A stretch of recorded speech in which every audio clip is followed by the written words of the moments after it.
Ever feel a chill run down your spine on a dark, autumn night? That sudden feeling you're not alone? For centuries, that feeling has had a name. A terrifying shape galloping just beyond the edge of the firelight. The Headless Horseman. Today, we're pulling back the veil on one of the most enduring legends in folklore. We'll trace its spooky origins from the mist-shrouded fields of medieval Europe all the way to a haunted bridge in a quiet American town. Who is this phantom rider?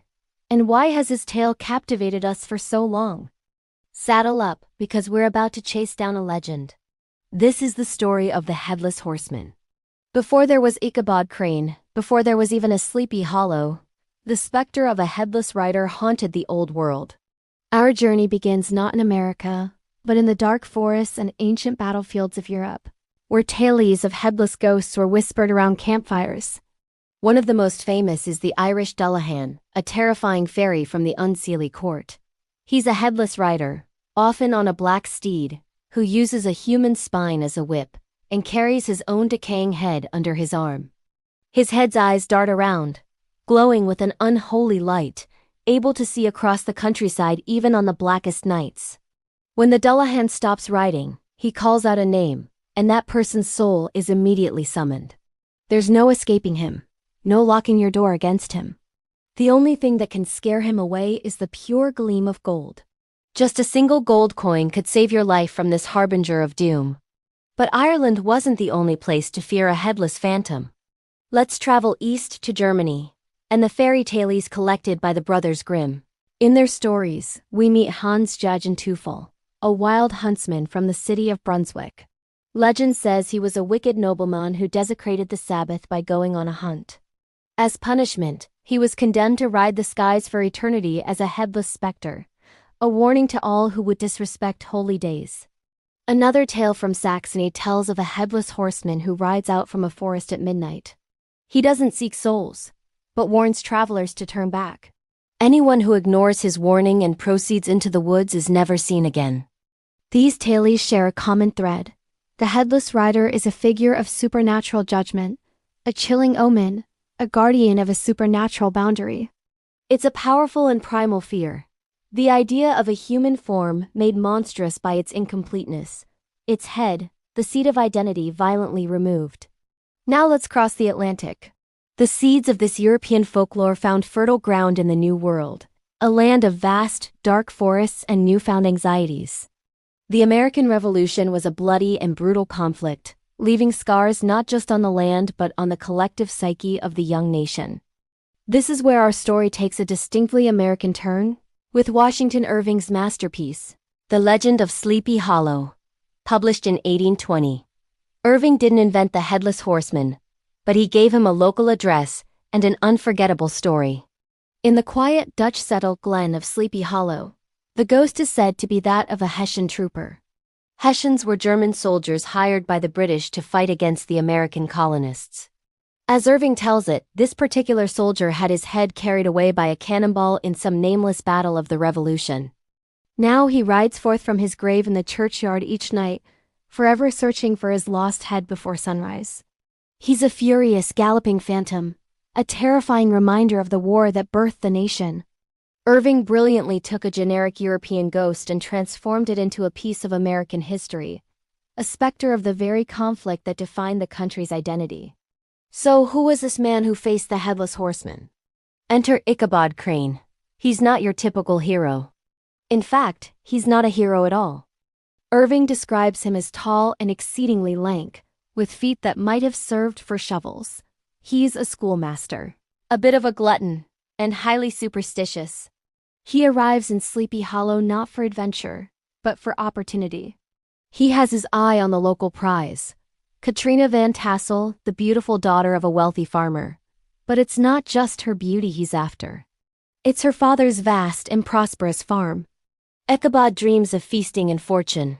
The only obstacle in his path is the local hero, the brawny and boisterous Abraham Brom Bones Van Brunt. Brom is everything Ichabod is not. Strong, confident, and beloved by the community. He's not one to let some lanky outsider steal his girl. And so begins a classic rivalry. Brains versus brawn, the outsider versus the local champion. Brombones decides to use Ichabod as greatest weakness against him, his belief in ghosts and goblins.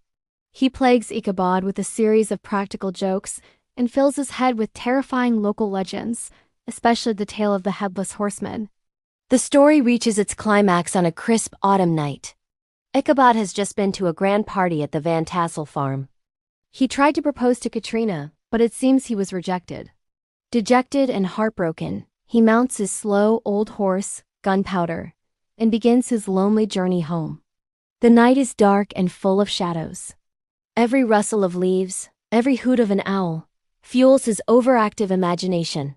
He remembers all the ghost stories he's heard, and his heart pounds in his chest. As he approaches the bridge over the Pocantico River, near the old Dutch church and graveyard, the very heart of the haunted territory, his fears become reality. He sees it. A large, shadowy figure on a powerful black horse, silent and menacing. At first, Ichabod tries to ignore it, to whistle a tune and ride on, but the figure matches his pace.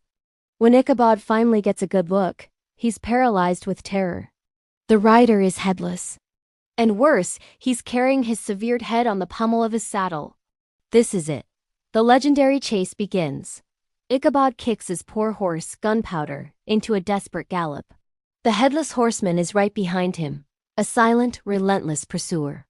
Ichabod's only hope is to reach the bridge by the church. According to the legend, the ghost cannot cross it. He vanishes in a flash of fire and brimstone upon reaching it. He can almost taste his salvation. He thunders across the wooden planks of the bridge. He's made it. He dares to look back, expecting to see the phantom disappear.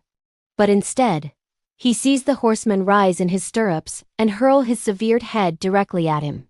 The last thing Ichabod Crane ever sees is a horrifying projectile flying through the air. The next morning, there's no sign of the schoolmaster. All that's found is his horse, Gunpowder, wandering peacefully, and by the bridge a shattered pumpkin. Ichabod Crane has vanished from Sleepy Hollow forever. So, what really happened to Ichabod Crane? Washington Irving leaves it brilliantly ambiguous. The old country wives of Sleepy Hollow swear he was spirited away by the Headless Horseman. They claim his ghost can still be heard on stormy nights, a melancholy voice humming a tune near the old schoolhouse. But there's another, more rational explanation hinted at in the story. Some say Ichabod, humiliated by Katrina's rejection and terrified by his rival, simply fled the town. The story mentions that a man fitting Ichabod's description later became a successful politician and judge in a distant part of the country. And the shattered pumpkin? Well, that sounds a lot like one of Brombones' practical jokes, doesn't it? It's very likely that Brom, disguised as the Headless Horseman, was the one who chased Ichabod that night and threw a pumpkin at him to seal his terror. Brom, after all, marries Katrina shortly after and is said to laugh heartily whenever the story of Ichabod and the pumpkin is told. This ambiguity is the genius of Washington Irving's tale. It allows us to choose our own ending.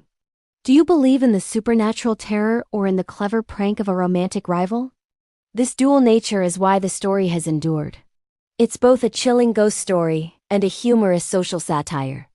The Headless Horseman represents more than just a ghost.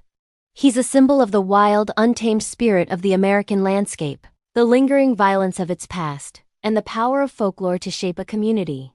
For Ichabod, he was the embodiment of all his fears. For Brombones, he was a tool for victory. And for us, the audience, he is a timeless icon of Halloween and American folklore, forever galloping through our collective imagination. From the misty fields of Ireland to a haunted bridge in New York, the tale of the Headless Horseman is a testament to the power of a good story. It reminds us that sometimes the most terrifying monsters are the ones we create in our own minds, or are they? Thank you so much for joining me on this spooky ride through history and folklore. What do you think happened to Ichabod Crane? Let me know your theory in the comments below. And if you enjoyed this deep dive into legend, don't forget to hit that like button and subscribe for more adventures into the strange and unexplained. Until next time, stay curious and watch out for Headless Horsemen on your way home.